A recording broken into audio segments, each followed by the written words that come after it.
Kalau kita ngomongin soal hidup di Australia, banyak orang yang kepikiran, gimana sih caranya biar bisa tinggal lebih lama atau bahkan tinggal secara permanen? Nah, salah satu status yang paling dicari adalah Permanent Residency, atau yang sering kita sebut dengan PR Australia. Kali ini kita bakal bahas tuntas mengenai apa itu PR Australia.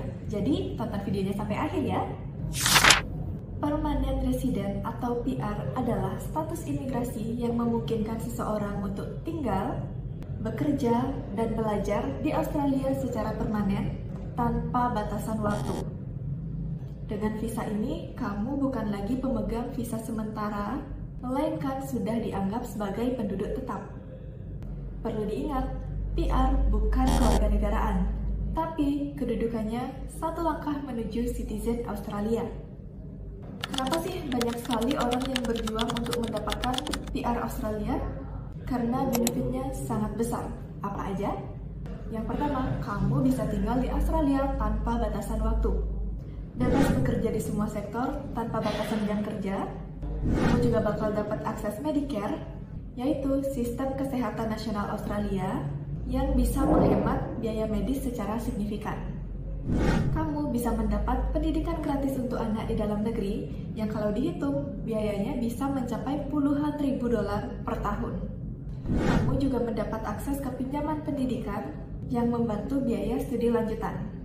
Kamu akan mendapatkan hak sponsor visa yang dimana kamu bisa membawa pasangan dan juga anak untuk ikut tinggal di Australia.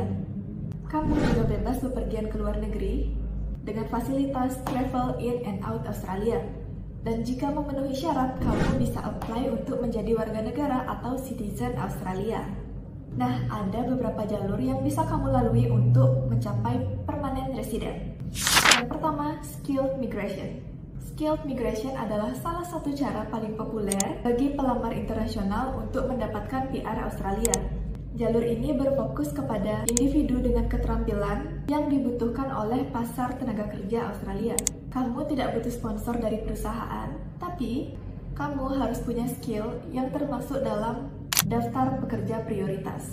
Nah, visa yang masuk dalam kategori ini adalah sekelas 189 atau Skill Independent Visa, sekelas 190 atau State Nominated Visa, dan sekelas 491 atau Skill Work Regional Visa. Jalur Skill Migration ini menggunakan sistem poin yang disebut dengan Skill Salad. Jalur yang kedua adalah Employer Sponsored Visa. Employer Sponsored Visa adalah visa kerja yang memungkinkan perusahaan di Australia untuk mensponsori tenaga kerja asing dengan keterampilan tertentu untuk memenuhi kebutuhan tenaga kerja yang sulit ditemukan di dalam negeri. Biasanya jalur ini dimulai dengan sekelas 482 atau Temporary Skill Shortage Visa. Setelah bekerja beberapa tahun, perusahaan bisa lanjut sponsor ke visa sekelas 186 atau Employer Nomination Scheme, yang mana langsung menuju ke Permanent Residency. Jalur yang ketiga, Regional Pathway. Pemerintah Australia mendorong tenaga kerja asing untuk tinggal di regional area. Misalnya dengan visa sekelas 491, yaitu visa sementara yang kemudian bisa dilanjut ke PR setelah memenuhi persyaratan yang diperlukan. Dan jalur yang terakhir yaitu dengan menggunakan partner atau family visa. Kalau kamu punya pasangan atau keluarga inti yang sudah PR atau bahkan citizen, kamu bisa apply melalui partner visa sekelas 820-801 atau sekelas 309-100. Atau kamu juga bisa menggunakan parent visa sekelas 103, 143, dan lainnya. Nah, syarat umum untuk mencapai PR atau permanent resident adalah yang pertama, kamu harus memiliki kualifikasi visa yang sudah ditentukan oleh pemerintah Australia untuk jenis visa yang diajukan dan harus sesuai dengan jalur visa yang dipilih. Misalnya, occupation ada di skilled list, punya skill assessment, atau sponsor dari employer. Kamu wajib mengikuti tes resmi bahasa Inggris seperti IELTS, TOEFL, ataupun PTE dengan skor minimal sesuai dengan jenis visa yang kamu ajukan. Untuk usia, umumnya harus di bawah 45 tahun, tetapi bergantung kembali kepada masing-masing visa yang kalian pilih. Kalau kalian lewat employer sponsored visa, ada sedikit kelonggaran, tetapi tetap ada batasan usia. Kemudian ada kualifikasi dan juga kompetensi. Kamu harus memiliki kualifikasi dan kompetensi sesuai dengan yang ditentukan oleh pemerintah Australia. Kompetensi kerja biasanya dibuktikan oleh ijazah, pengalaman kerja, dan referensi dari employer. Kalau kamu mengambil jalur skilled migration dan kamu kuliah di Australia, pastikan kamu memilih jurusan yang sesuai dengan daftar pekerjaan yang sedang shortage. Misalnya, cookery, aged care, IT, ataupun engineering. Kamu juga harus lulus skill assessment oleh badan terkait. Contohnya seperti Trade Recognition Australia untuk chef, Engineer Australia untuk insinyur, atau NMAC untuk perawat, dan juga yang lainnya. Kemudian, jaminan finansial. Beberapa visa mensyaratkan bukti dana, misalnya tabungan dengan jumlah tertentu untuk hidup awal di Australia. Walaupun untuk visa jalur employer sponsor biasanya tidak perlu menunjukkan banyak bukti dana, tetap aja kamu harus menunjukkan rekam jejak finansial yang sehat. Dan yang terakhir adalah asuransi kesehatan. Untuk visa sementara, biasanya kamu harus memiliki OSHC atau Overseas Student Health Cover atau OVHC atau Overseas Visitor Health Cover. Langkah umum untuk mencapai permanent resident. Kalau diringkas, langkah-langkah umum untuk mencapai permanent resident bisa seperti ini. Yang pertama, mulai dari student visa. Buat banyak orang, jalur paling umum itu dimulai dari student visa. Kenapa? Karena dengan kuliah di Australia, kamu tidak hanya mendapat ijazah, tetapi juga pengalaman kerja melalui part-time.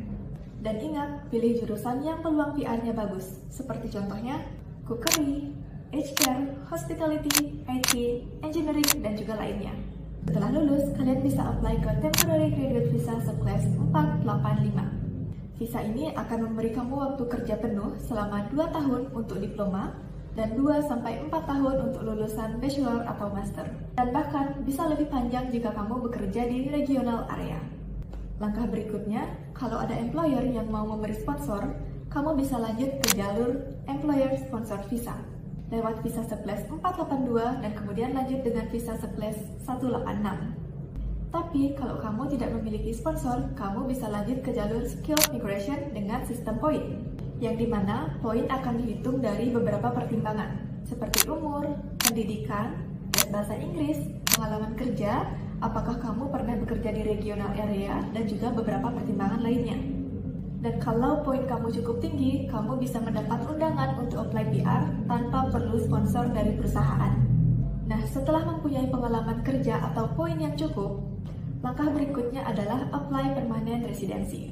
Kalian harus tahu, proses apply PR memakan waktu berbulan-bulan karena adanya pemeriksaan dokumen, kesehatan, dan karakter. Jadi, penting banget untuk menyiapkan semua bukti kerja, ijazah, dan lainnya sedari awal. Nah, begitu PR sudah dikantongi, kamu bisa mulai memikirkan untuk menjadi kewarganegaraan Australia atau Australia Citizen. Dengan menjadi citizen, kamu mendapat hak suara, paspor Australia, dan juga seluruh fasilitas dari negara Australia. Jadi, kalau disingkat, perjalanan menuju PR itu bisa dimulai melalui student visa, lanjut ke graduate visa, work visa atau skilled migration visa, kemudian permanent residency. Tapi ingat, setiap orang memiliki jalan yang berbeda, tergantung dengan background, jurusan, dan juga kesempatan yang ada. Nah, buat teman-teman yang sudah pernah mencoba untuk apply PR, atau bahkan sudah PR, bisa coba ceritain pengalaman kalian di komen ya. Dan buat kamu yang mau diskusi lebih lanjut mengenai jalur yang paling cocok buat kamu, jangan ragu untuk hubungi Interlist Studies Bali. Bye-bye!